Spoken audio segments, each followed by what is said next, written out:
Huh? Play the same time? Yeah. Oh, yeah. This is the band that I used to have. I used to have a band called Causes to Become. Oh, okay. Got to make a few changes to the screen just so it actually can see like a mirror image, so everybody can see the stuff we see.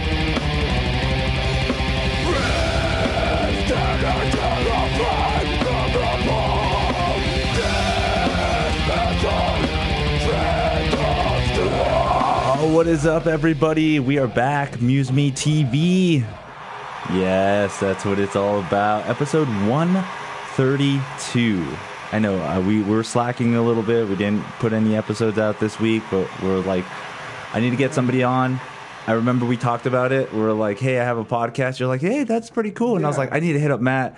Yeah. Matt's totally down to come on the podcast. So, ladies and gentlemen, Matt.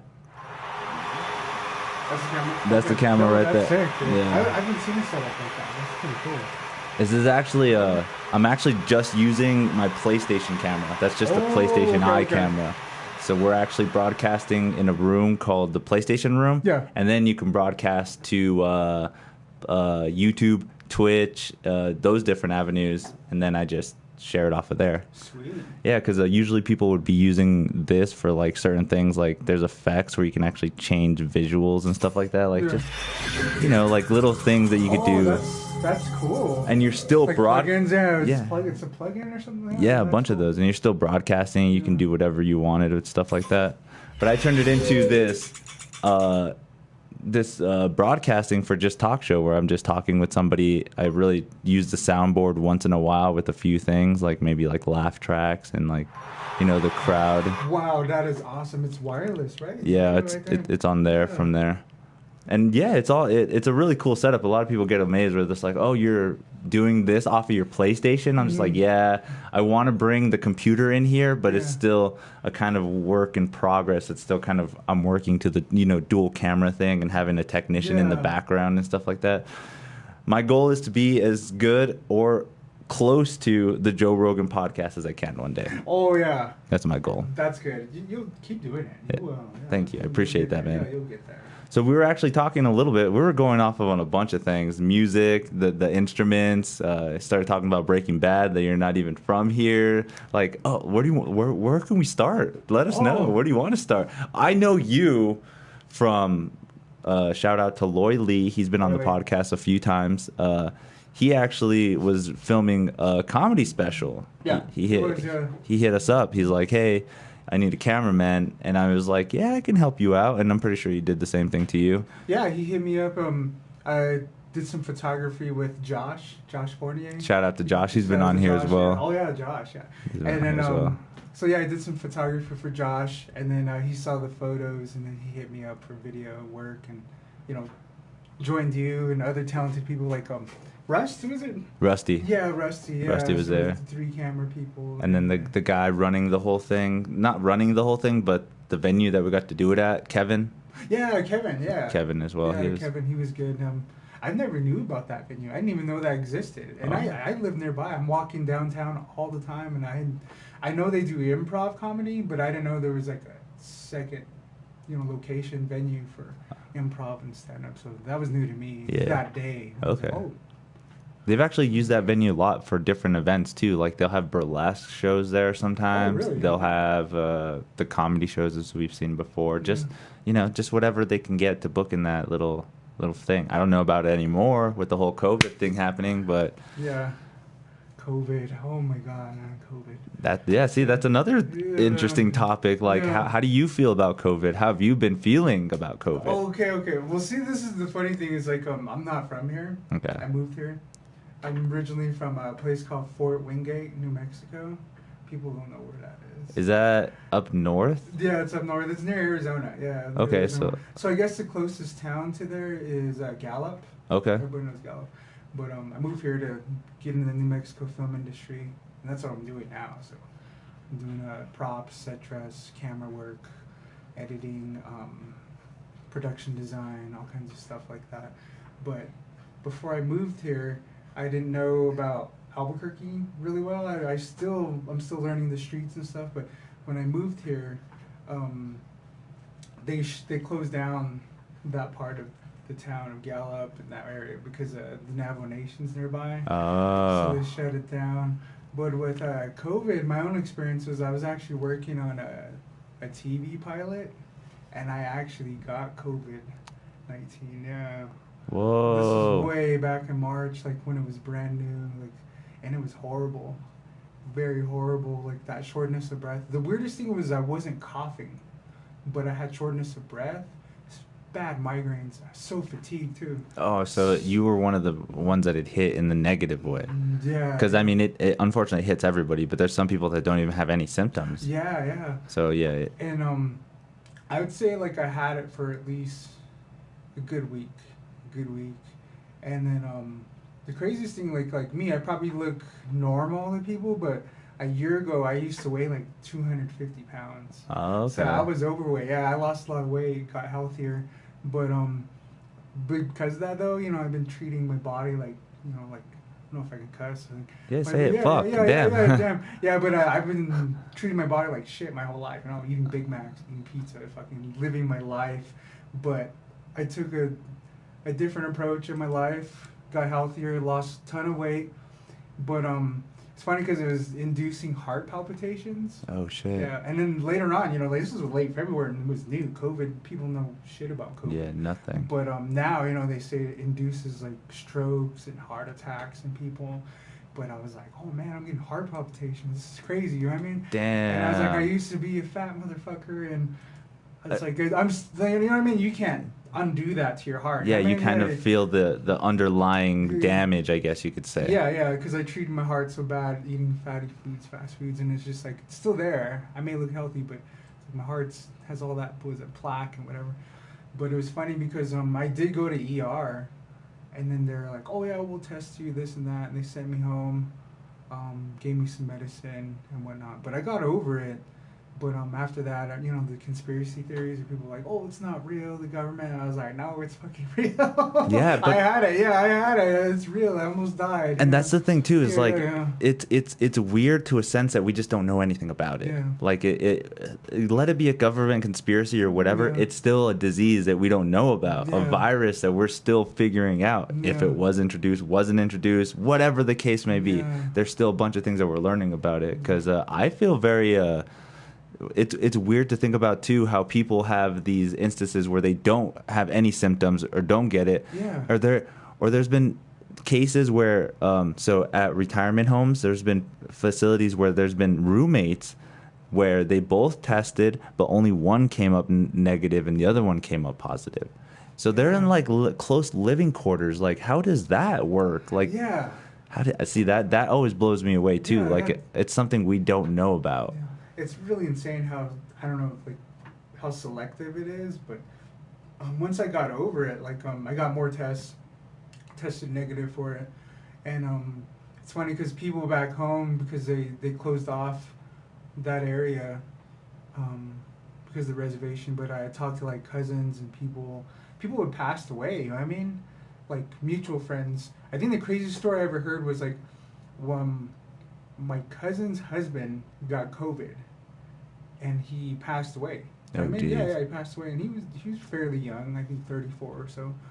And then because of COVID, how people were social distancing, he was in contact with his dad. Oh, so shit. they had to give him the bad news. So they told his dad that, like, hey, your son passed away from COVID, and he couldn't take it, and it was so shocking. He got a heart attack, and then he died just from the news of his son dying from COVID. Whoa. So that was just a crazy scenario, like a freak occurrence that the story I've heard so far with COVID is just like, oh wow. And a lot of these people I mutually know, I mean, I'm not so close, but so many family members, you know, like my mom would call me, update me, and she'd be like, oh, you know, so-and-so, you know, your grandma's cousin's little brother, you know him, he was at your birthday party. I'm like, no, Mom, I don't know him, but yeah, you know, his cousin passed away. And it was just like, oh, wow. And I was getting these updates. But that's how COVID affected me. And then, like, for me, because, you know, I'm indigenous. I'm from that tribe. And it's just like, when I hear these stories of, like, get political, you know, just like how Trump, like, took off, you know, that response team and this and that. Yeah, how they made it more of like, oh, well, I don't even know if the masks work or not. Like, wait, what happened with having actual information from the actual like doctors and actual scientists that were telling us like, hey, you should wear a mask. But then you hear other people that are just like, well, that doesn't really work no matter what you do. I'm just like, what am I listening to, man? It's some crazy ass time. Yeah, and it's just like, oh man, like, could this have been prevented a long time ago? I have no idea, but other than that, like, that's how it's affected me. Like, yeah, close people, I've had it. Close people I've known passed away and got it, and so a lot of the times, you know, I live with myself. I really don't know anybody in this town, so I was okay just quarantining myself, just hanging out. But yeah, that's how it affected me.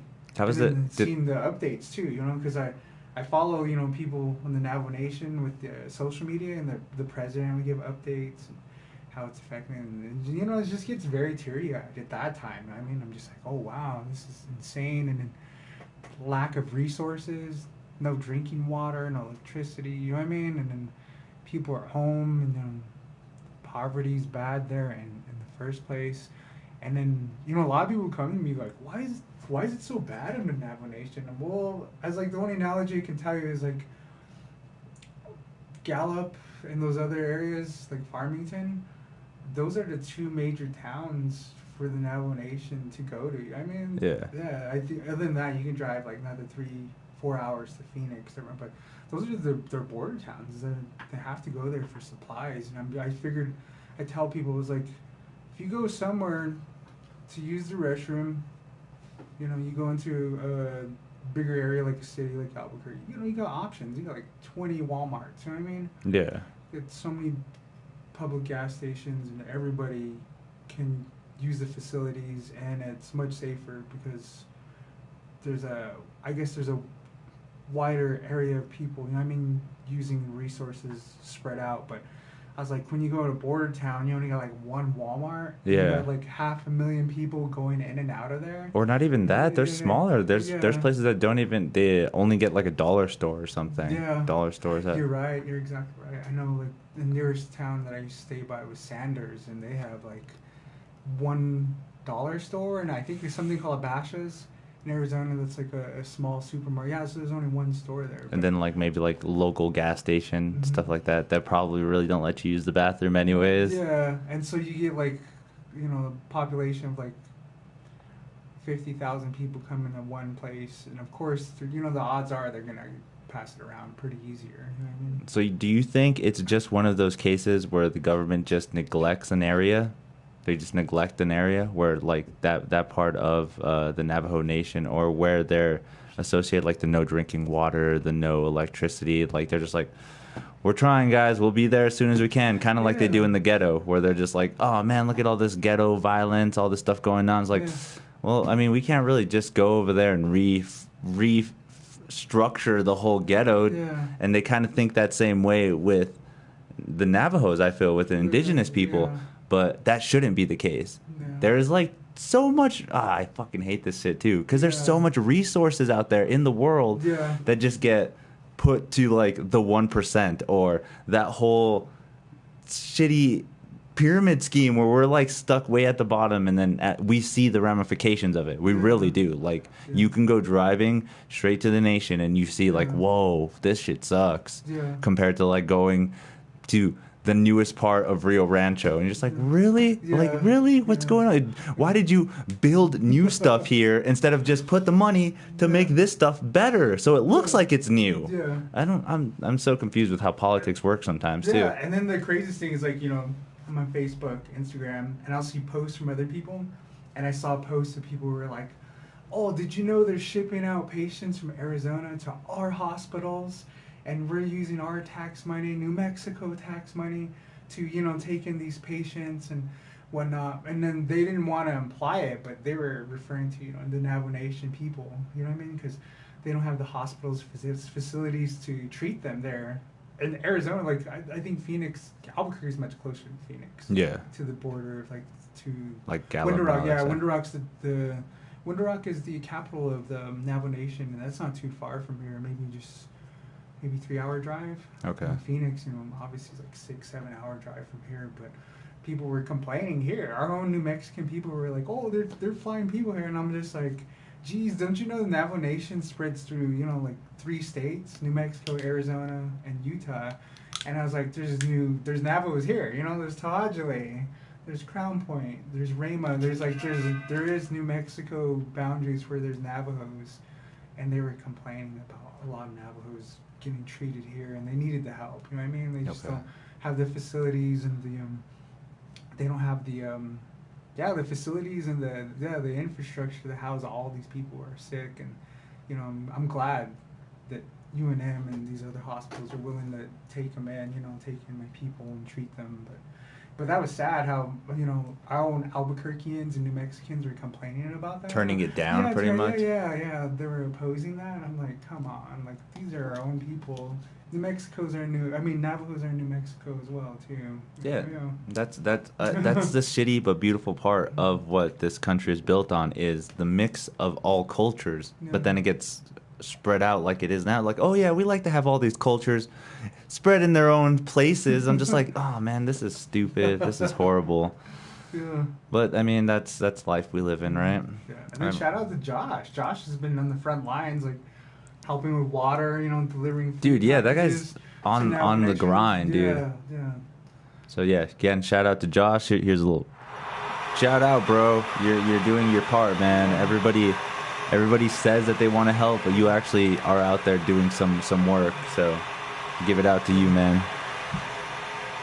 And the way COVID is affecting me financially is like I work in the film industry, and it's like that shut down too. Completely. Yeah, I was working on a TV pilot, and I think we shot 2 days, and they're like, "Oh, we're closing down," because New Mexico. Like the whole project. Yeah. They shut down, and they haven't resumed yet. I know just recently, last week, they announced, New Mexico Film Office announced that they're allowing small productions to continue. So they barely got the green light like last week. Okay.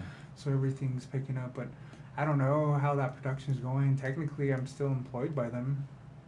Still did my W-9 and everything, but that helped out a lot. When they did that unemployment for gig workers, people who need it, people who work flea markets, people who are self-employed. Yeah. Self-entrepreneurs. That helps out a lot. That extra $600 and it helped me out a lot. Like if I didn't get that unemployment, I would have moved back. I would have moved back to the reservation. I would have lost my apartment, lost everything, but that helped out a lot. And I think they stopped that credit going, but still getting the unemployment until get some actual calls in, COVID's clear. But I'm not the only one. When I talk to people in the film industry, a lot of people, there's a bunch. People are looking for work or waiting for the call. Yeah. And it sucks because they I know USA Network, they canceled their Evel Knievel project. Yeah, they're gonna get ready to film. They had casting calls, and when COVID hit, it stopped everything indefinitely. And then after a while, I think USA Network just gave in. They're like, "Oh, we're canceling it. We're canceling the That's whole." crazy too. Do you think it's a money issue? Because how do you to account for other like films coming out, like being made and stuff? Like I don't know. Do you know about the new Marvel movie coming out called The Mutants? Oh yeah, New Mutants. New Mutants. I haven't been following that, but I heard of it. Yeah. So is that something that was pre-COVID and then they just got done with it, or did they have to still film some stuff during the whole COVID epidemic and still got some leeway on getting it out? Like, I don't know. With the film industry, they move so fast. Like, they already finished, like, The Mandalorian Season 2, before COVID had really happened. Holy shit. They move so quick. So they might have already finished it, and then we're doing post-production by the time COVID hit. But, with Evel Knievel, they completely canceled that, and I put a lot of people out of work. And that's crazy because you would think they lost money on that, too. Yeah, right. So much invested, yeah. And I know Stranger Things was coming here. That was no big secret. And they had that's been postponed. But I know recently there's been updates where they are looking for extras for that. But I think they're going to finish that in Georgia. I don't know if they're going to come back here for that. And that might be another case too, due to our government, right? Like the governor and stuff. They're just like, or the mayor. They're just like, oh yeah, well, unfortunately, we still feel in danger with COVID, so we're closing down stuff. Yeah. Meanwhile, in Texas, yeehaw! If you want to wear a mask, that's like, you wear a mask, you go out, it's on your fault, but at least we got to keep people going to work. Yeah. So it's crazy how like that is going, because one of my bandmates, he's from Michigan. Okay. He recently went back to visit his family, and I think someone was getting married, but he's back in Michigan, and he was giving us updates. He's like, I never see anybody wearing masks. He's all, everybody's in big groups. So you know what I mean? It's just this weird temperance of like, we're following the rules here, you know? Yeah. Because I'm wearing a mask. Everybody's wearing masks. That's normalcy for us. But when the farther you go north, apparently they just don't give a shit. Really? Yeah, they don't give a shit. Yeah. And you would think it would be the opposite too, like, Yeah. you know, since we're like more of like the Wild West and stuff. Yeah. We wouldn't. Well, I unfortunately, a lot of people that I know don't really. They're just like, I don't give a fuck. Like, I'm gonna do what I want to do, and I'm just like, come on, man. I mean, it is like, you know, even if you don't believe in it, there are people out there that are like paranoidly freaking out. Yeah. Why won't you wear your mask, or why won't you not want to go to the baile or wherever the hell you're going to? Yeah. So I don't know how that affects people psychologically either, because I was told that like once you tell people they can't do something, they want to do it twice as more. Oh yeah. So I mean, hey, stay inside. 12 more people want to go outside. Like it's just a bad effect of what's going on. And is it the way that it was presented, or maybe just our gung ho mentality? Because look at Japan. Like, they're getting over it super fast, super easy, because they kind of already live this culture where they're like, hey, I'm sick, I'm gonna wear a mask. Yeah. I have to go to work, but I'm still going to wear a mask, and I'm not going to talk or shake hands with my friends. None of them even shake hands. They bow to each other. Yeah. So, oh, man, it's just... Yeah, it might be a cultural thing, too, because I know in Japan, you know, they have so many taboos and stuff. I know, like, you know, leave your shoes at the door, and I know, like, they can't point their feet at people and some stuff like that. Yeah, like respectful, and they respect others. I know there's different cultural differences. There's, like, an honor system, but... I'm the same way. Like, I can't speak for everybody, but my perspective is like, my mom's older. You know what I mean? I love my mom, and I wouldn't want to expose her. Yeah, that's and true then, too. You know, and then when I treat older people in her age range, I vicariously think that's my mom too. You know, I don't want to get this person sick, that person sick. So that's why I wear the mask and social distancing, just because I don't want to be responsible for someone else's death. You know what I mean? And it's just a safe thing to do. You're responsible in that sense. Yeah. But I don't know, man. We live in a place where people just don't care. Yeah, I've seen it. Yeah, and then especially do you ever see the news here in Albuquerque where like someone had gotten shot because he was refusing to wear a mask? I don't know, they got in an argument and. Holy shit! I don't think I saw that one. It was an Albuquerque headline. I don't know what happened, but I just browsed the headline. Guy gets shot for not wearing a mask. Yeah, they got in an argument because masks. Yeah, but I mean, then again. They are telling us that there are certain particular masks that are effective and aren't effective. Like, that's so weird too, because at my work I have to wear a specific mask, like a KN95, where it actually was fit tested. They put like this weird like bag over my head, and then they sprayed it with this nozzle spray. No way, they did that to you? Yeah. Oh, that's insane. And I had to like breathe in and out, and if I can breathe it in, I failed the test, and that means that the mask is too big, and they have to go to a smaller version of the mask and stuff. It was weird, but they're it's getting a little intense, like with the whole. I have to wear a mask at work and glasses and goggles. Because I'm a chef. I'm a chef at a retirement home. Oh, that makes sense. Yeah. That makes sense. Since you said that, retirement home and you're a chef, that makes sense. Yeah. It's like, what do you work? Yeah, so okay. they're really, really, really precautious. Everyone's really isolated in their room now. Even hallways are like closed down. So that's just like my workers, they just take the cart to the hallway, and then the nurses have to take it on from that end and do the rest of it there. So it's, how long do you think this is going to last? How long would it last? I don't know. Like, realistically, you know, when you see the metrics online, because, you know, I've seen people online, they said, you know, everything, concerts, too. You know, fuck, I miss concerts. I'm sure you miss concerts. Dude, yeah. I used to take that for granted. Like, I live so close to downtown.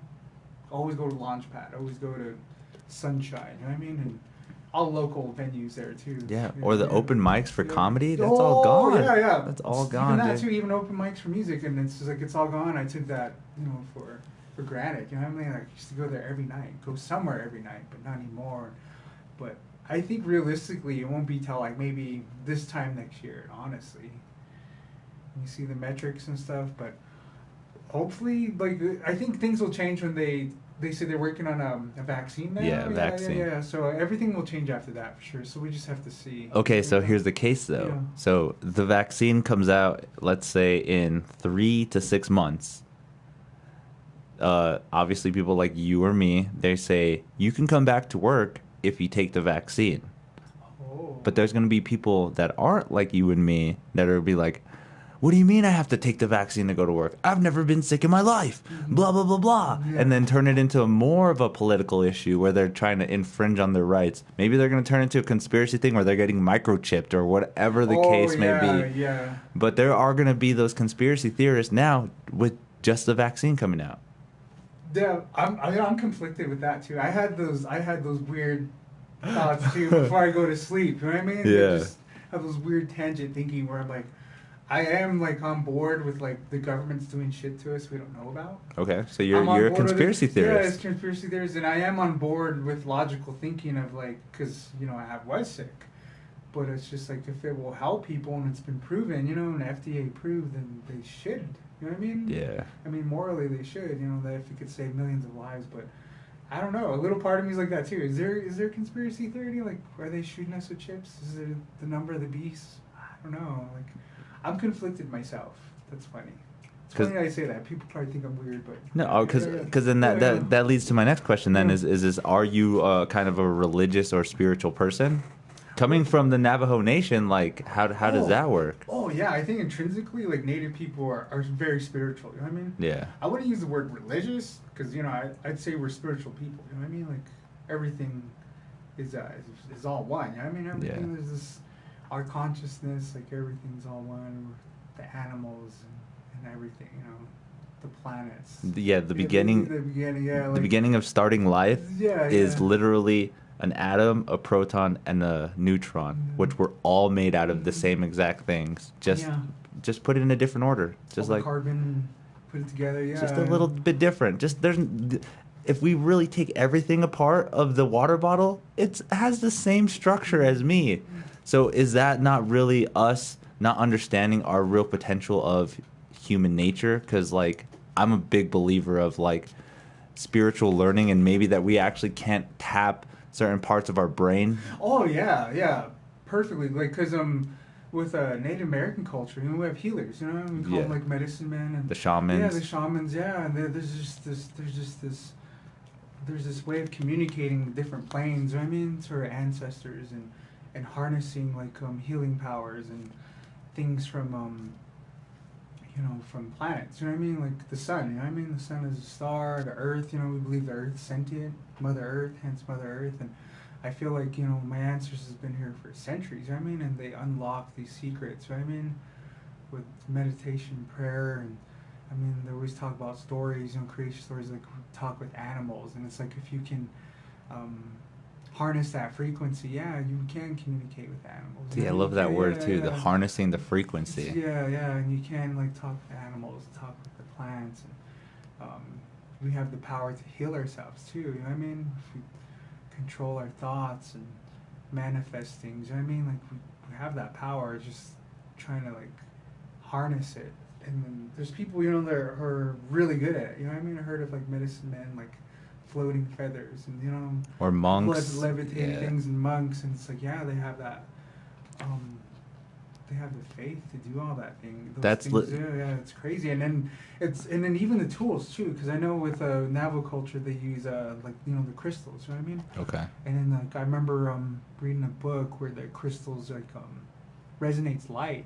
It's so many I don't know how they measure light, but it's like exactly like the same. It mirrors the same exact I don't know. I guess the time frame of the speed of light. Yeah, so it refracts light at the speed of light. You know what I mean?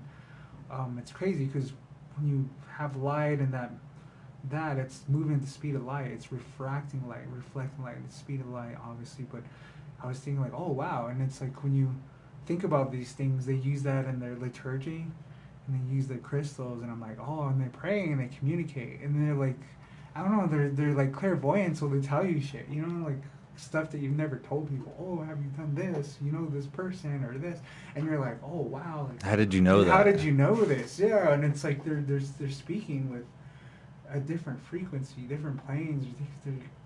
They're talking with other beings, sentient, you know, spirits and stuff. You know, they call the spirits. They're speaking with spirits, and they're helping them to heal, and there's songs tailored for that, and it's like you always get help. And I don't know, it's very cool when you get into stuff like that, like Native American, like liturgy and like healing. I don't know, it's cool. It's one of those things where like my thinking changes when I think of that, because it's real. You know what I mean? I've seen miracles. I've seen them do stuff, and I'm like, it's like real life Harry Potter shit. You know what I mean? Yeah. Yeah, and it's like people don't believe it. You know what I mean? There's those other people. That's fine. You know what I mean? You don't have to believe it, but I know it's real, and I've seen the healing properties of it.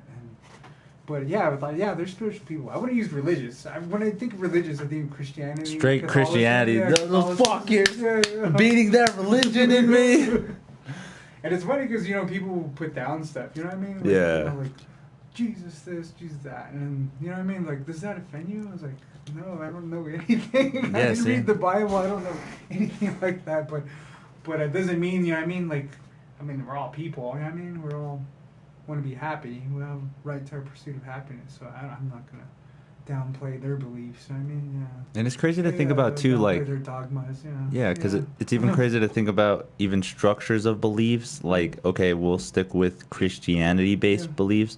There are so many stories that are related that are almost exactly the same. Yeah, exactly. The whole flood story, the whole creation story, the whole even resurrection of the dead story. Like that comes up in so many different cultures. Yeah. And that's what fascinates me about history, or about even knowledge of history, is that how are we not all really technically from the same thing? Because one thing that fascinates me about Native American culture is that how there's so many different ones. Like, it's crazy. But yet, when you start to indulge a little bit in their stories, you're just like, oh wait, that kind of does sound like one of the stories from the Apaches, but it's totally worded different, or they use a different metaphor for that. Like, how does that always blew me away? That, like, in a sense, we were all so divided, but yet united in a way, because again, like, some of the stories relate, some of the people that come together like relate. Like, I'm pretty sure it's a lot more spread out and more like DNA based now, but even in the beginning, like, there has to have been more times where just like, even though you thought that you were just Navajo and there was all just maybe just Pueblo people, there was still some kind of similarity in there. Oh yeah, the similarity, a lot of similarities. You know what I mean? Even the especially like when they worship like you know, like water. You know what I mean? And then the life symbol. You know, water's life. And there's a lot of similarities. Like all tribes, I see it too. Pueblos, even from Japanese culture. Japanese. They can relate to Native American culture, where they'll just be like, "Oh wow, that story kind of is like a story we have." Yeah, it's so weird that is something that goes on here. Yeah. And then so when some people like Christians or Catholics start, oh hey, you should go to my church, is this that, it's just a narcissism thinking like, oh, you can only worship someone this specific way, and I'm like, okay. And then I would always tell them like, hey, if I go to your church, will you go to my church? And they're like, no, we don't want to go. I was like, well, how come you want me to go to your church? Right. But you don't want to come to my church. You know what I mean? It's just, it goes both ways. They've gotten so bad that they can't even agree with themselves. They're just like, oh yeah, well, I'm gonna go start my own church. I'm gonna be a Methodist. Yeah. What? What is that different than Christians or Catholics or Protestants or Roman Catholic? You see all these names that I'm naming? I'm just like, what the fuck? Yeah. So I don't know.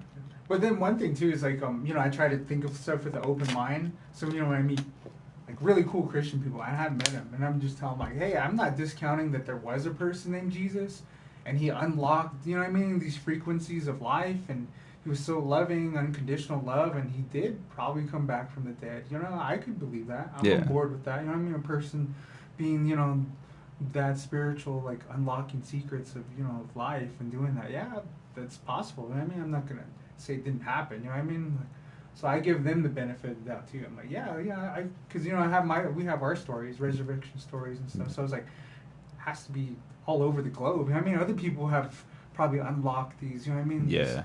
These secrets of life, and so I was like, I tell them that too. It's like I'm not discounting it. I mean, I'm pretty sure, yeah, there was a person. I like to that, yeah. I like to think of it in like any race or religion or culture or whatever. Mm-hmm. There are going to be those people that are nice and open-minded. Yeah. No matter what, even if they believe their own beliefs, whatever, they'll be nice. And the opposite way too. There's just going to be those dickheads and really bad people that just they're in every spectrum. Like no matter like we've already met, but yeah, we have different cultural. We're different culturally. We're different. Even like we're into probably different music and stuff. Like we probably have some similarities. I mean, we're looking at the walls and stuff. But even till then, like we already have these interlining things that are just like, hey, we have a lot of similarities compared to other people that probably would have neglected any of that stuff right from the beginning if it was just like, oh, you are about a political issue. Well, I'm not about that. Never mind. Let's just end this podcast now. Like, not even listen to your point of view. Not even want to get into it. Like, it's dumb. There's no open-mindedness anymore. There's no people being more, I guess, accepting of different ideas. Even if you don't believe it, man, it's not gonna kill you to hear it. Yeah. I agree. Totally agree. Like, we're living this new world. I feel like consciousness of the world has grown, and it's like so politically correct, just PC, where sometimes I have to watch what I say. You know what I mean? That like, sucks. I'll be in a group of people. I'm like, hey, dude, what's up? Like, I miss the 90s. I'm like, hey, dude, what's up? They're like, I'm not a dude. You know what I mean? And I'm like, especially in the film industry, I bet you it's even harder. Yeah, and it's like that's how I talk. I'm like, I call everybody dude, and there's always someone, I'm not a dude, he, she, you know what I mean, all the different pronouns, and I'm like, sorry, I apologize, that's not what I meant, but it's like I get in trouble for every little thing, and it's crazy, but... See, and that's what's great about you, is that you have the open-mindedness, and you're willing to correct yourself. You're like, I'm sorry, it was an accident,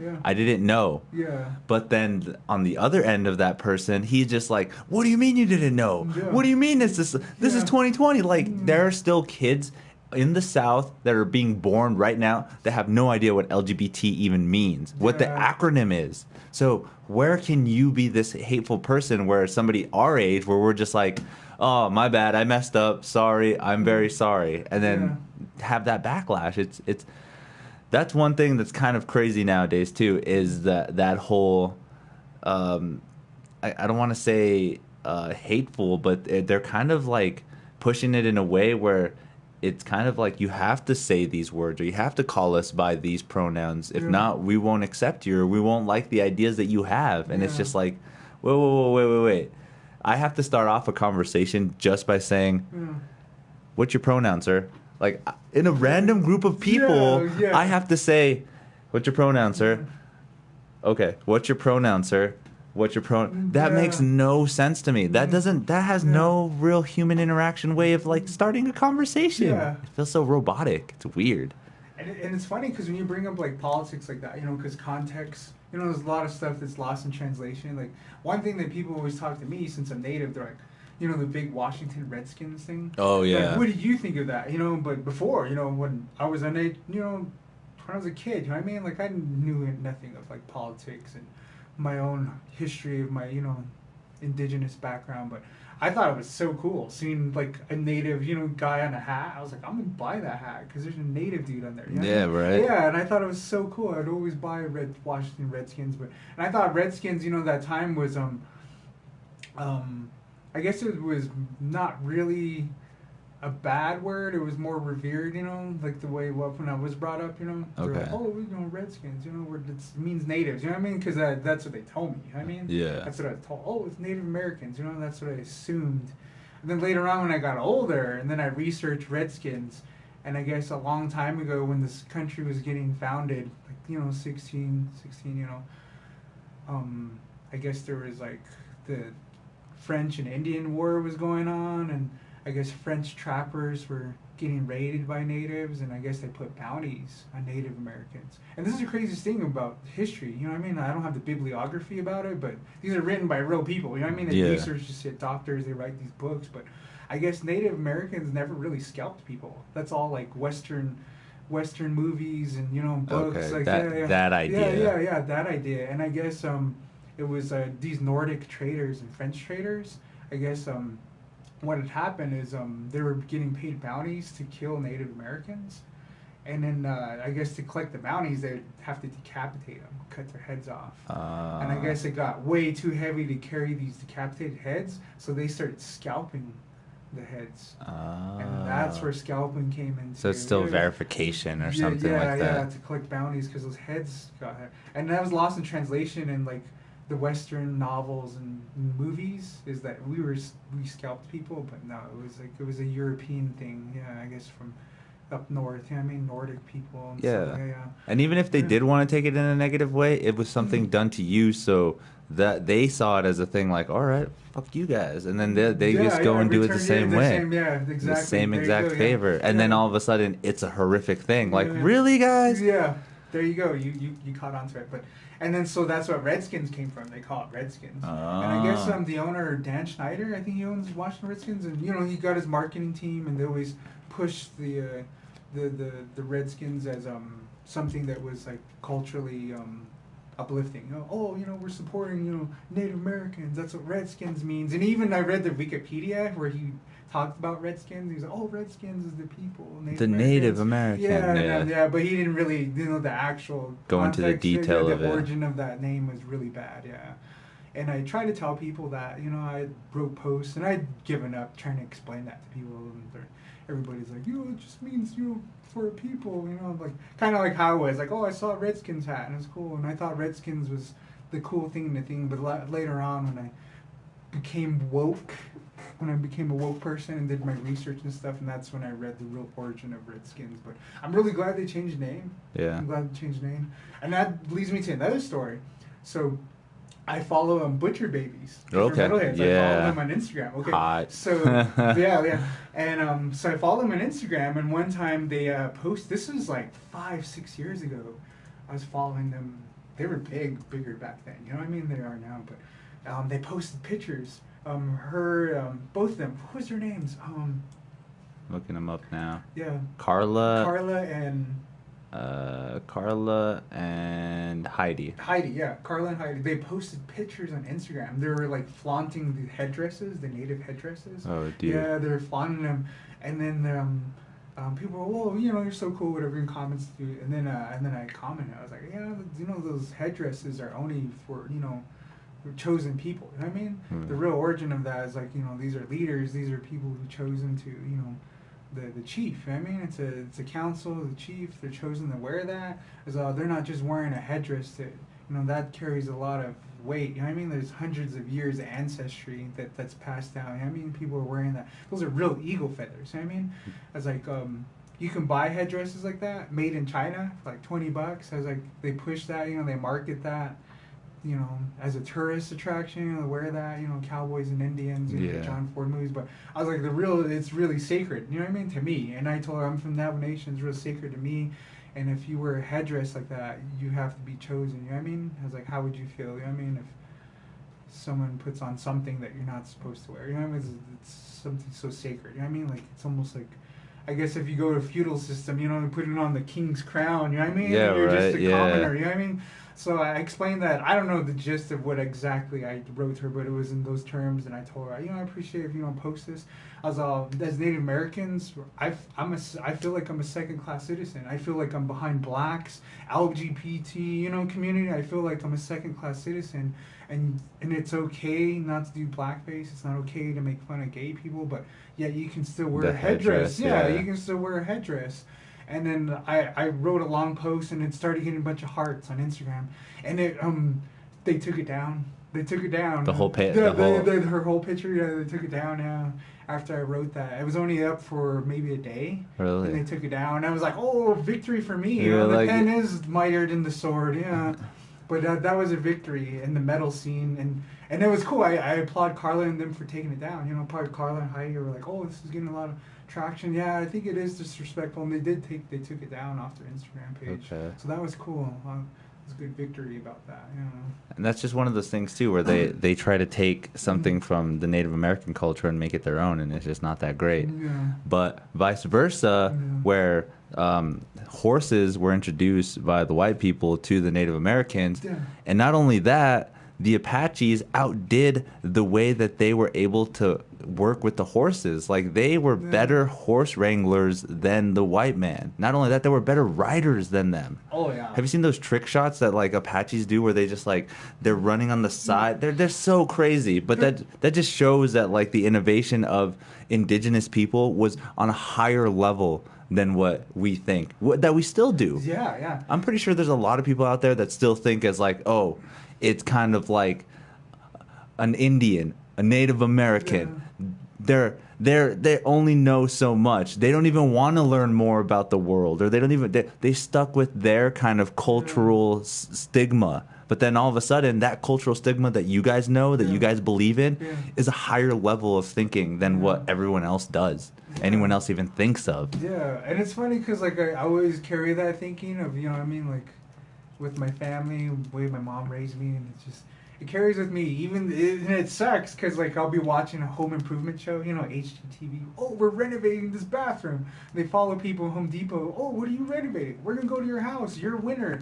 And then they start. And they have a perfectly good bathroom, and they're bashing it. Yeah, they're bashing it, and they're just making more trash. And I'm just like, come on, like, do you need more than what? That wasn't adequate for you? You know, aesthetically, that wasn't adequate for you? Like, you had a perfectly good bathroom, and they're just tossing out, you know, toilet bowls, and, you know what I mean, bashing windows. You know, they demo, and then they build them a whole better bathroom. It's like, oh, we built this for $10,000. And I'm like, wow, as humans, it's like, that you had a perfectly working bathroom, but you wanted to look better, $10,000, and then you just made more trash.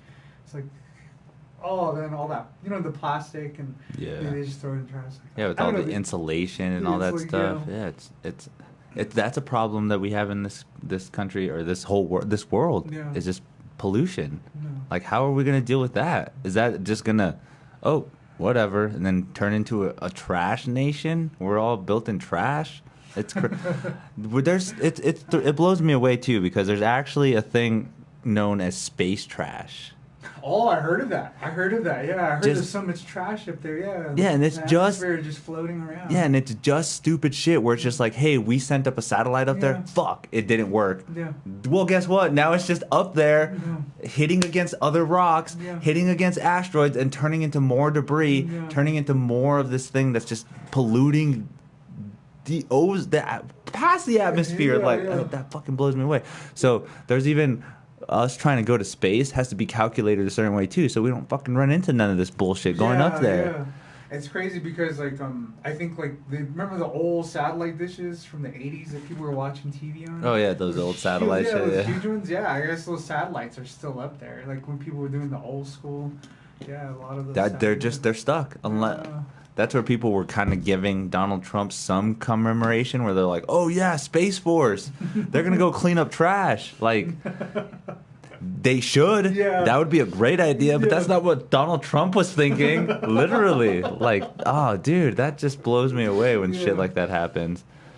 But I love that you brought that up, too. It's just like they go into this thing where this, like, hey, let's be this extreme home makeover where we have to totally just redo your house. It's just like, it's funny because like where I grew up on the reservation, it was just like I grew up with like dirt floor. You know what I mean? Hogans, they call them hogans. It's like, you know, octagon shaped house, and like dirt floor, no internet. Do you know this is my first time ever having internet? When you came here? My entire life. Damn.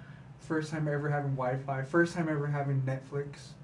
And I was just insane, like, well, I can stream this? And then people were like, oh, there's Amazon Music and this and that. There's Pandora and, was it Spotify? I barely got Spotify. Damn. Yeah, right. Yeah. And it's insane how technology's improved. And it is a luxury. You know what I mean? I do love having it, you know what I mean? But I don't need it. You know what I mean? I still watch old school DVDs and have comic books and books. Like if something were to happen, I still have that. You would have some I can, kind yeah, I can entertain still revert yourself. Back, yeah, I can still revert back. It's no problem. But yeah, the luxuries are different. I barely experienced that. But I was growing up, yeah, I was like third floor and stuff. Some people tell me stories, you know, they're like, oh, have you been to the ghetto? And you know, you see videos of like the Bronx and New York. This is the ghetto, and I'm like, I want to go to the ghetto. They have bathrooms, and running water. I want to be in the ghetto. Right? Yeah, Yeah. yeah. Like, it's just that weird thinking of like, I don't know. I think like happiness is a mindset for sure. But for me, just growing up like that, when I saw the videos, I was just like, oh, the ghetto looks cool. You know, they have bathrooms, they have running water. You know. And it was, and I mean, don't get me wrong. From what from what you're explaining, because I kind of come from the ghetto. Yeah. Like I come, I don't know. You haven't been here too long, but have you know about the war zone? Yeah, I've heard of the war zone. You know what? I lived there for a while. I was living in like Wyoming Copper when I first moved. Yeah, see, that's a pretty heavy area, but that whole I don't remember exactly, but from like 5 to like 7, we lived in the war zone, and then we moved to a different location in the war zone, so it made no sense. What the hell? My phone is on.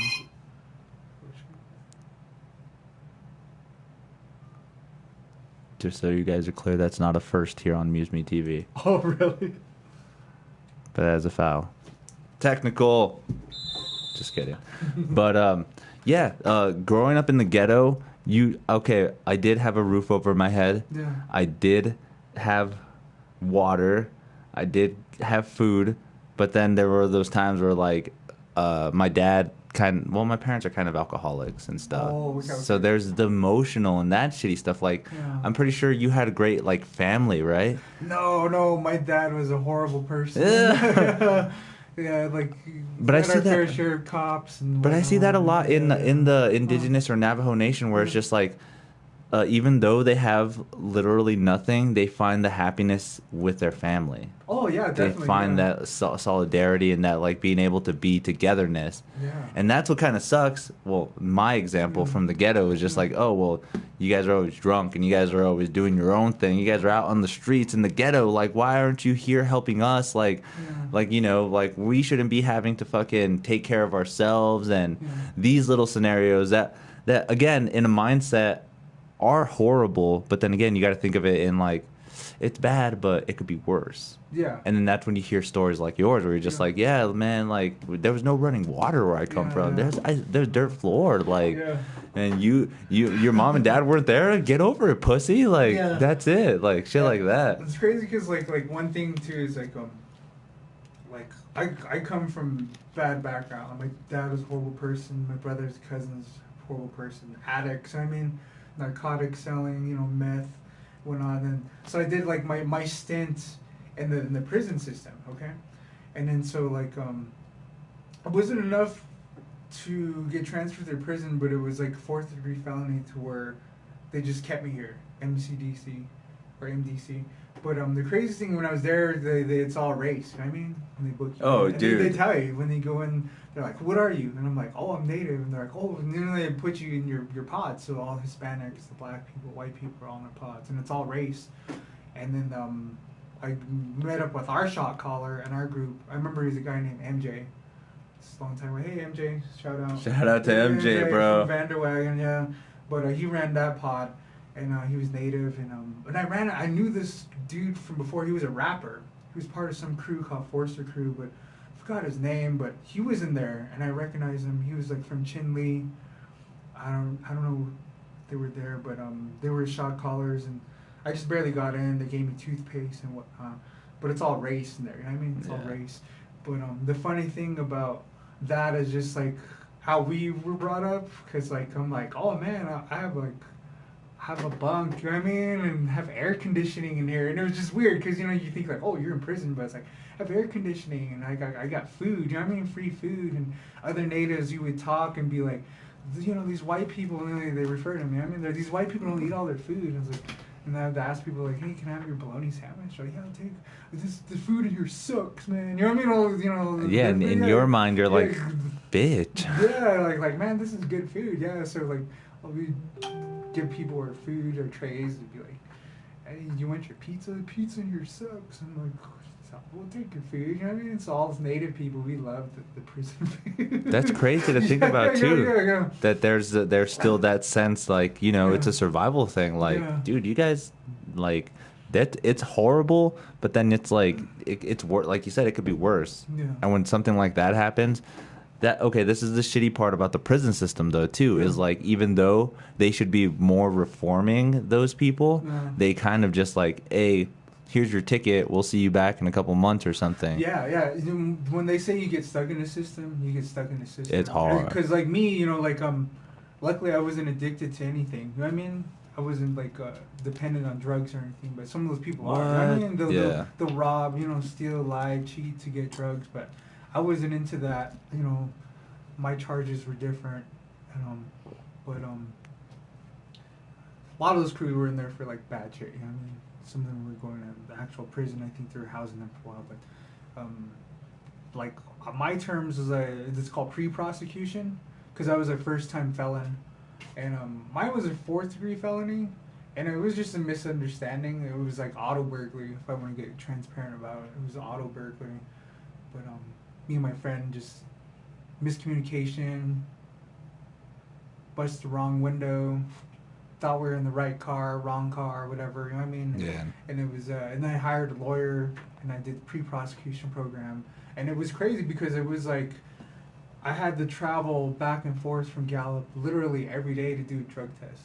Damn. Like every 2 days, and I had to. And then I was doing so good on that because luckily I wasn't addicted to anything. I mean, I know some people would fail. You fail, you go back in the system. Yeah, right away. Yeah, but what had happened was I got, first I was supposed to do a year on my conditions, but I got 6 months for good time, and then they released me. I got 2 years of pre-prosecution, so it's basically like 2 years, not parole, but 2 years of, I guess, some sort of felony probation. Okay. But I had to do those tests like every couple days, and then I was passing on my tests, so I was doing it just once a week. Okay. Then it got to just once a month. And then pretty soon they were like, "Oh, this guy's pretty good." You know what I mean? And I passed that. I did finished the whole 2 years. I finished that program. But there's people not like me. You know what I mean? Yeah. They will go back. You know what I mean? Yeah, they literally, like you said, they're stuck in a system where they're just like, oh man, well, it's gonna take me at least 2 years to get all of this shit like taken care of and stuff. Yeah. I'm just gonna go see if I can go hit up the store, or, you know, do that quick little thing right away, or like smoke this joint, like, you know, any little thing that kind of escalates it to like, oh man, what happened? You fucked up. And then but then again too, this is where the regulation of the judicial system comes in. They're kind of assholes too. Oh yeah. I've had my fair share of like bad cops, good cops, and even the programs, dude. System. Yeah, like, they were in the system. To be honest, you were probably in a case where you probably could have been let out way sooner. Oh yeah, definitely. But yet, and they chose to like interview me when I was drunk, and I was like, I don't want to talk when I'm here. And they're playing good cop, bad cop, and they're literally trying to get me to incriminate yourself. Yeah, to incriminate and confess to something I didn't do. You know what I mean? And it was, it's insane. Yeah, I've had very bad experiences with the cops, and there is bad cops out there, and there is bad judges out there. Honestly, I've had where I'm in the system to where they're all friends. You know what I mean? They stick up for each other. Like, I'll go into the courtroom, and my arresting cop will talk to my defensive lawyer. They're friends. Hey, what's up? You know what I mean? And then they want to collect a paycheck. You know, a defensive lawyer, like people who are what does that call when you get your lawyer appointed to, fucking.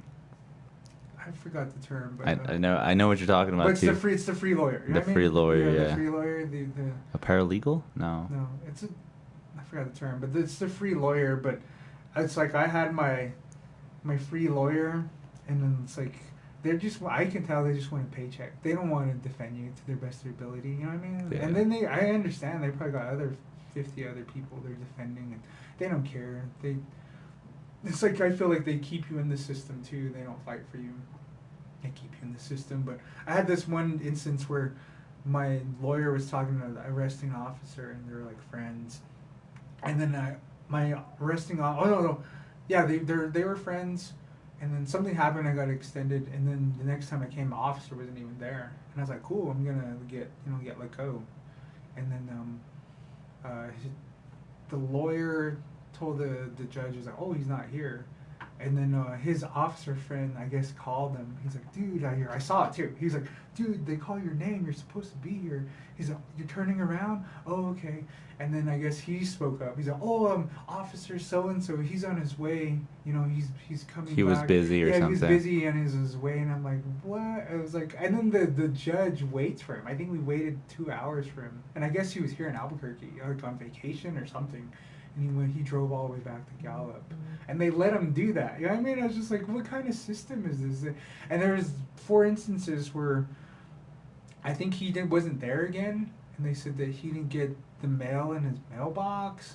And then when I was going to court for a year, I think at one point. A bunch of just run around. And then it got to the point where I just maxed out. My mom maxed out a credit card. And we hired Kubiak and Kubiak. Shout out. I don't know if they're still here in Albuquerque. But all he did was he showed up. And he says, "Yeah, I was reviewing Mr. Livingston's file. You guys exceeded the 90 days, so I'm going for dismissal." And then it's funny because he had these, they knew he was because he had ads on Albuquerque's, It's like the Better Call Saul of yeah, here. Better. And I guess everybody's like, "Oh, you're an Albuquerque lawyer, and we can get our shit together." You know what I mean? And they're like, "Oh," and then my judge, this is what he said. 4 times I was there, we tried to get dismissed. And then the judge was like, "Oh, Mr. Livingston, yeah, you're right, Mr. Kubiak, dismissed." And I was like, what the fuck? I had to pay an attorney for him to say that for me like 4 different times. Damn. And it just shows you how corrupt that judicial system is. Yeah, with all the court costs and everything that you had to go through, the time spent, you're just like, Jesus. And then they're all friends. They will stick up for each other. They'll testify for each other. And I feel it's a bad move, especially lately when, remember the news of that guy? He called for the police because there was a home invasion and then the police shot him. Oh, shit. Yeah, he was a local bartender here. I feel bad for that because I'm like, I know how that system works, and all those cops are going to testify for each other. Oh, no, he probably... Yeah, see, that's how shitty it is. Yeah, and it's just like... That's why I'm all for the body cam. And I feel like if they turn it off, they should be fired right away once they turn off that body. And see, that kind of leaves it more accountable for themselves if it was live stream for the world to see. Yeah. I mean, maybe there are those good cops, so that maybe only one person is just watching that one cop, or that nobody watches that good cop. Yeah. But then you'll have those cops where they keep getting in trouble, and you're just like, why does this cop always have like 150 views and shit going on? That's kind of crazy. Let's review his footage and stuff like that. So I'm with you on that too, as well as like the way that the police is. I do understand police reform. It should be, but not into a way where let's just like cut all the money and stuff like that either. Oh yeah, once they. Everybody's like, defund the police. I was like, crime rate's going to go up. Yeah, that's going to cause more problems. Who are you going to call if some shit goes down? Who are you going to call? Yeah, but it's a good thing we live in New Mexico, because there is that little theory or the philosophy, like a well-armed state is a safe state. Mm-hmm. I mean, if my neighbor has a gun and I have a gun, I'm not going to fuck with him because I know he has a gun. That's kind of the same sense of what goes on here in New Mexico. Mm-hmm.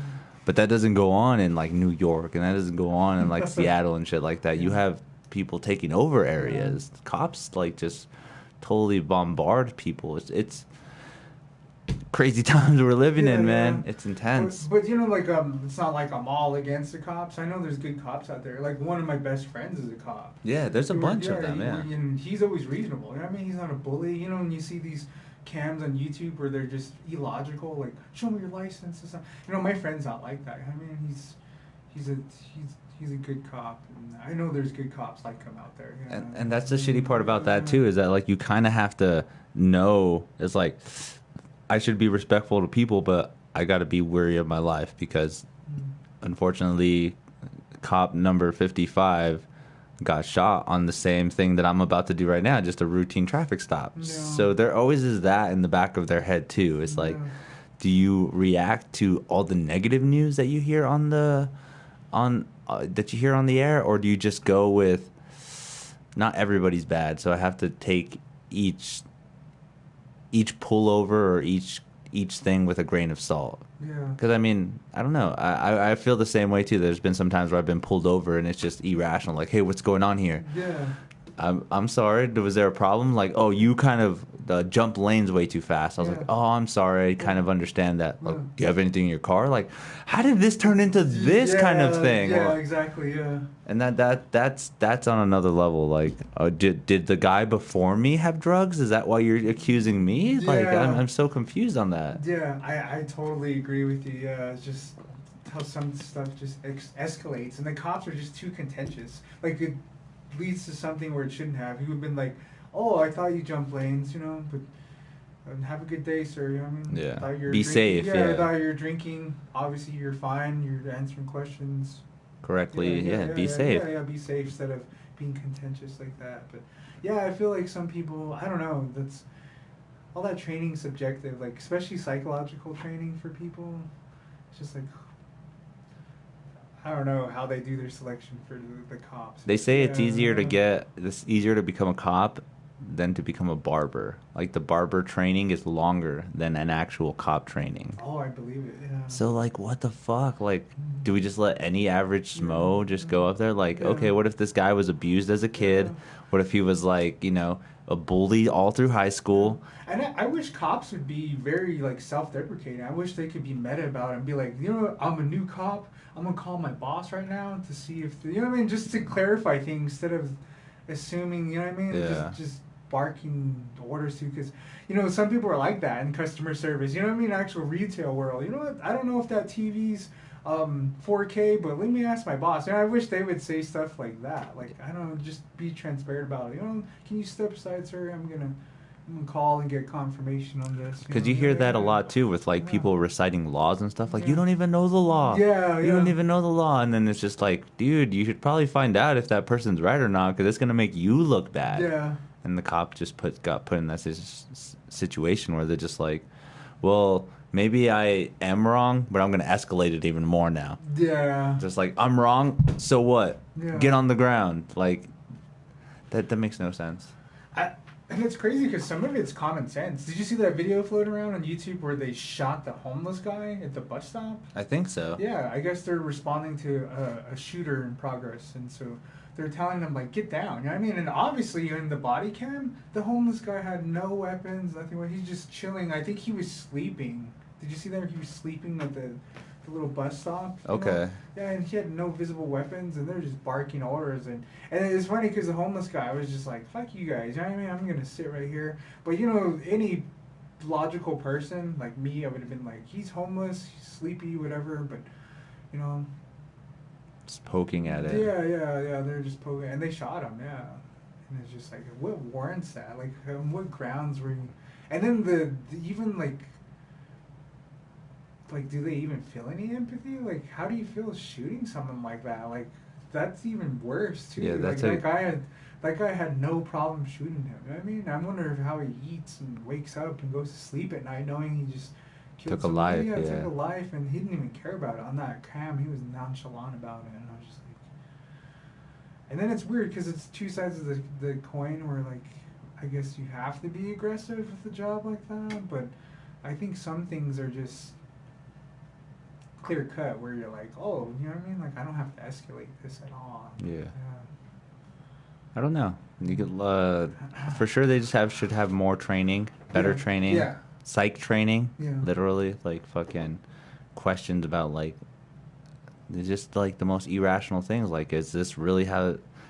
Just really big evaluated training, like just to stop them to think the way they do. Like, we literally, I know it's kind of shitty to think about too, but we should have them as the caliber of like Navy SEALs. Yeah, definitely. I've heard that. Yeah, I remember listening to Joe Rogan talking about that. Like, literally, they know if they go into a village and they see a group of civilians, they would know, like, oh, this is civilians.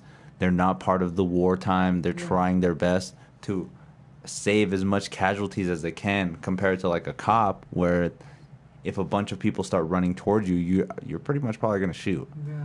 In the way that you're trained nowadays. And it's crazy because, you know, like, they don't want to escalate anything because there's the Geneva Code, you know what I mean? There's all these world leaders involved, but cops, they don't care about. They're part of the system here. There's no ramifications. They don't fear anybody. You know what I mean? And it's like they should have something close to that, like a Geneva Code here, Right. for the police system, for local and state level, to where they do fear. You know what I mean? Some sort of like scrutinize. You know what I mean? Like stand up to all the governors and testify why something happened. You know what I mean? Like, Yeah. there should be some sort of like accountability like that. But. Well, let's go ahead and switch topics a little bit so we don't end on a dark note. Yeah. But what got you into the film industry? What made you come all the way out here to come do it? Like, well, just like anybody else, I was always like always intrigued with film. You know what I mean? You watch these movies as a kid. You watch Jurassic Park, and then it was funny because like I watched movies like Pulp Fiction as a kid. My older brother and sister didn't care. They're just like, throw it on. Yeah, I watched rated R movies and stuff. But yeah, and I love these movies, and I love like animated movies. And then as you get older, you realize that there's a process to it. There's people that write it. You know what I mean? It's a whole team, and you see the behind the scenes, the visual effects. Then you see like a camera person, and you see like actors, and then it's just so many things involved. And then as I got older, just like anybody else, I got into photography, got into like doing student films, like hanging out with friends. I remember me and my friend Felix, shout out to Felix, we would do like videos and edit them. And this is when I had the cheap Windows Movie Maker. Oh, yeah. So we'd edit videos and put like songs and stuff. And I did that all through high school. I always had like the cheap High 8 camera. Remember the High 8 and the DV cam? And I think I did digital after that, But after a while, when I got into, I originally went to school for communications and journalism. Okay. But I didn't like writing. I didn't like writing for stuff like that. The investigative journalism wasn't for me, so I changed. And I just had a regular job, 9-to-5 job. Had, girlfriend. She had kids, and just hanging out, and just I accepted that. You know what I mean? You're like, this is life. This is my life. Yeah, I'm 9-to-5, and I'm living on the res, and this is my life.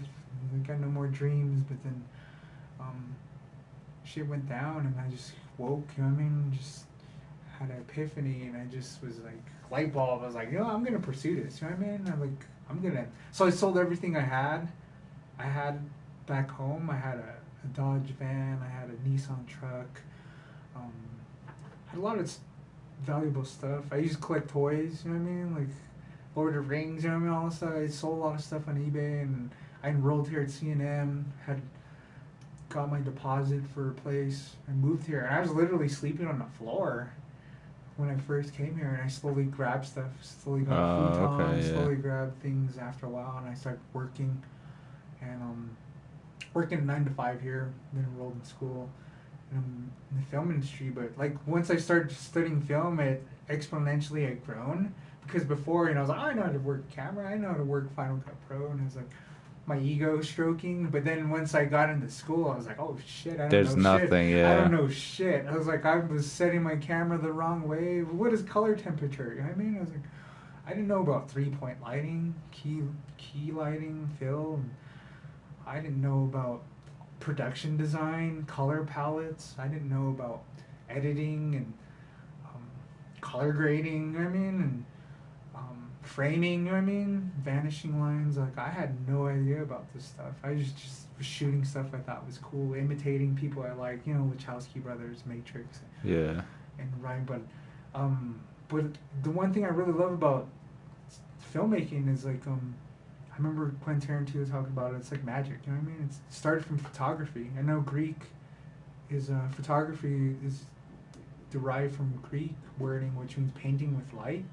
So you're painting with light, and so you're doing that so many times, 24 frames per second. So, dude, so fast, you know what I mean? You're creating movement, and it's crazy how our brain, you know what I mean, and the sun and like our nervous system, you know what I mean? We calculate these things, lighting and movements, and the frame rate. And I guess frame rates are 24 frames per second because that's better for our eyes. It's normal for our eyes. What we actually can process and can stuff. Process, yeah, it's when you look cinematic. Because anything else, if you go faster, our movies will be blurry. You know what I mean? Blurs, moving around too quick. But I feel like for cinema and film, I feel it's like the highest art form. You know what I mean? If I'm ego stroking, like if I'm going out there, like it's the highest art form available. Not because it's one thing on its own, because it encompasses a lot of things. You got photography, you know what I mean? And you got video, and then you got lighting, you know what I mean? Then you got like thespianism, you know, you got actors, actresses doing theater performance. Then you got like the best musicians, you know what I mean? People that know how to read music, compose music. Sound and shit like that. Yeah, and then you got sound design, people who like imitate the sounds, you know what I mean? Like door closing, glass breaking. Wind, everything. Yeah, then you got people who do the color grading, people who are invested in the color palette, people who write. I mean, you got the best writers, people who write novels, you know what I mean? They write these stories, and they write characters, and the personalities involved, and you got people who do the production design, you know, and they're like, oh, what type of person is this? Oh, they would carry this kind of gun, you know what I mean? Because that fits his personality, you know what I mean? He wouldn't carry a revolver, he would carry a Glock 17, you know what I mean? He's influenced by the streets. You know, there's just all this stuff goes into pre-production for film, and it's like, you got music, you got photography, you got theater performance, you got art involved, you got editing, and you got construction, set building, yeah. And it's insane because it's like there's so many of these art forms that come together. And I remember Orson Welles, he has this aphorism where he's like, if you want to be an artist, you just need a brush. I mean, if you want to be a writer, you just need a pen. But if you want to be a filmmaker, you need an army, and that's the truth. You need an army and so many stuff, so much teamwork, and that makes sense too, because so much that gets put into it. Like you said, like even if you want to do it all by yourself, like you're still doing pretty much multiple roles that can be filled by other people if you needed to. I remember I submitted a film to a film festival, and it was my first film ever. I submitted to a film festival, and I ended up getting 3rd place. But I did that film, and I guess it turned out pretty good. People really enjoyed it back home. And then when I rewatch it, I was like, oh man, this is a horrible film. You know what I mean? And I see all my mistakes. But it's funny because now that I know what I now know, I was like, oh wow, I did production design. I did props. I did set decorating. We did special effects. We did stunts. You know what I mean? I was a director. I was a director of photography. I did gaffing. You know what I mean? I did the lighting. Wrote the script. You know what I mean? I was a script supervisor because we had to see continuity. You're like, oh, that chair wasn't there in the scene. You know what I mean? Yeah. Move it. So it's like these one little things that you don't think about in filmmaking that I did intrinsically, but I didn't know what I was doing. Yeah, I was exactly. Just until later, I was like, oh, I didn't know. I was wearing all these hats, doing that, and I had no idea I was doing all that stuff. The editing too. And that's good too. You kind of like, I feel like you kind of learn that just by what you see. You're just like, oh, well, obviously, like they would have done it this way in this movie. Yeah. Oh, they would have done it this way and like in this shot, and then you just kind of take those ideas, and then you end up finding out, oh yeah, that's actually a French Dutch shot. Very nice, very nice. You're just like, oh, that's cool. I saw it on a movie. I wanted to try it out myself. Yeah. So stuff like that, like you just ended up finding those skills in your own sense. Yeah. But how shitty is it now that the way technology is, everything that you went to school for, that you learned, can be learned online for free? Yeah, I'm still learning online for free. Right? Yeah, I'm learning stuff that they never even taught me at school. It's still online. You know what I mean? And it makes it more. It's really cool to think that like we have so much innovation that a lot of people can be inventors, filmmakers, musicians, scientists, without having to be struggled with financial debt, going to school and stuff like that. But for me, it carries, like for me going to school, I had to do it because my experiences is I was like that. I had YouTube channels. I was doing a lot of volunteer work. I had this channel called Indigenous Star. STAR, S-T-A-R, was an acronym for Storytelling with the Arts and Resistance. Oh, dope. Yeah, and I was going out and interviewing people in the Navajo community, like artists, rap artists, like interviewing them, you know, giving them a little spotlight of their craft, kind of like Vice before Vice got, you know. Okay. What Vice was doing, I was doing that. and I wasn't consistent with it. I know what mistakes I made now that I can improve, but and I was trying to do it all by myself. I should have grabbed help. I should have had a sound mixer, different things, but it's a learning process. yeah, it's a learning process. But for me, like I was getting small gigs there. I was doing the City of Gallup. I was doing their arts crawl videos. Oh, dope. And I was getting paid like $50. $50, you know what I mean? And Still, yeah. And now nowadays, it's just like all that work I did was worth at least $1,000 work. Editing, you know what I mean? The hours for editing and interviewing people, the camera work. Like in this industry, that would have been like $1,000 job, but I was doing it for like $50. You know what I mean? Yeah. And but it was crazy because I didn't have the credentials, I didn't say like, oh, I have this film certificate or I have this, Yeah, or here's some of my work. Yeah, or I didn't have a demo reel, but now I have stuff like that. I have a photography page, have some demo reels, and I actually have call sheets I saved. I actually have a resume now, and I actually have letters of recommendation. You know what I mean? It's like, it's different for me now. So when people are watching, I suggest you go to school. Just for that, I mean, for the experience and networking, learn, getting to know people, but for me, it was a good experience. Well, as much as they can now with COVID. Oh yeah. Like, because then it is now going to go to online learning. Yeah. That's going to be harder for a lot of individuals too. That like the hands-on kind of like part of the actual experience, where it's just like, oh, well, here's a picture of what it looks like, and here's what your test is on, but you don't really get to do it. Compared to when you went to school. You're actually probably working on sets, probably actually doing a lot of things hands-on that helped you more than what people that are going to go to school for it now probably won't get as beneficial as what you got. Yeah, definitely. Like, as you take for granted the stuff they show you, they're like, oh, here, this is a light panel. This is an airy light panel. You know what I mean? I'm like, oh, okay.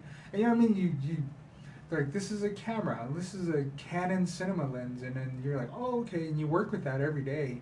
And then, like, that's how school ended, and then I was like, oh, I'm going to rent some camera equipment and stuff. And then you realize how expensive that shit is. Yeah, dude. It's like a light panel's like $50,000. And then one cinema lens is like $5,000. One lens. Yeah, one lens. Yeah, and I'm like, wow, like, C&M was letting us play with all this equipment, and you know what I mean? It's like, and if you go to like a lot of rental houses here, like Sears Scrippage and stuff, it costs money to rent stuff, even just to rent a C stand. Just to rent it, yeah. A combo stand, yeah, and those are expensive because like I'm gonna buy my own Matthews combo stand and then go to their website or eBay and there's like $300 stand, and I'm like, wow. $300 stand. But then you can do kind of the same thing they do, right? Start to rent it out, or just like. Oh yeah, you can definitely rent that equipment, and then you can be creative too. I'm not being so pessimistic. Like for my stand, I use a light stand, and I bought a grip head from B&H Photo. Okay. It's a grip head, and I think it was like $20, and I put that on my light stand. It works just as good as a C stand, so you can still be creative. You can be creative. You can still be creative, yeah. But industry standard stuff, yeah, that stuff's expensive, but. Yeah, C&M, they have a good program there. You get to learn all of the equipment, and it's so versatile. You learn sound mixing, you do grip work, you do gaffing. Dope. Learn all the lights, the electric stuff, and teaching's good. They do post-production editing. You can get, I think there's a certificate for post-production, certificate for like actual film production. They call it a film technician. Oh, okay. Yeah, and then since it's a community college, like you stop at associates, so a lot of those students will transfer to UNM and finish out at UNM. At least a bachelor's or something. Yeah. Well, you heard it here, folks. Matt says go to school, especially for film. But if you want to learn about, like, I don't know, something else that's not as hands-on, well, it just depends on the style of learning you're into. Yeah. Just whatever you want to do and how you want to learn it. Matt, we actually have been here for an hour and a half already. Oh, shit. Yeah, we're just chilling, bro. Just chilling and talking. If my fans were to find you and want to look you up, where can they find you at? Where's some plugs you want to plug in right now? Oh, okay. Well, I'm on Facebook. I spell my name backwards, TTAM, which is Matt backwards. So it's like Tam Livingston, Matt backwards on Facebook. Okay. And then on Instagram, I have my personal page, 50milli_Matt. So at 50milli_Matt. And then I have a photography page. It's at Livingston Art Gallery. Okay. Yeah, so I do a lot of like landscape, wedding photography, portraits, headshots for actors, actresses, people who need headshots. Do a lot of theme. Want to get into more of the theme photography. You know, that fine art where people like get someone do makeup like like a vampire outfit. Oh, like dude, black metal. Yeah, black metal. Yeah, some black metal stuff. And I do love like live concert photography too. That's actually really intense too, because it's so hard to get the shot, but then you're just like, dude, that moment was captured, and that's awesome. I love concert photography too, or like live show photography. That shit blows me away. And then that's a learning process too. When I did live concert photography, I only had one lens. Oh, okay. But now, when you get these ultra wide lenses, like 60 millimeter, you just grab everything in there. And it's so beautiful. It's so cool. And then you start learning other stuff too, like the shutter speed and shit like that too, right? You're like, oh, that makes sense. Like, it's so fast. That's why I got the shot. Yeah. Instead of one movement where you got killed in, was it The Ring? Yeah, straight blurred off. Well, Matt, I do appreciate you coming down, man. It was fun. Cool. If anything, I'll hit you up again. We can do another episode, man. This podcast is all about just having fun, just chilling out. There's always new topics to talk about. And then next time, like, we gotta jam something. Like, I'll jump on the drum set and you jump on the guitar. Yeah, we could do something like that. We can dude, we'll literally go jam right now. Like, have a little jam set off air, but maybe I can try to situate something to jam actually on air and stuff. Okay. But Matt, thanks again for coming. You're awesome. You guys heard it here, folks. MuseMe TV. Make sure to follow anywhere social media. Just Google MuseMe TV. I swear I'll be the first thing that comes up. Just do it, guys. You guys are awesome. Make sure to check me out all social media sites. Matt Livingston. Peace.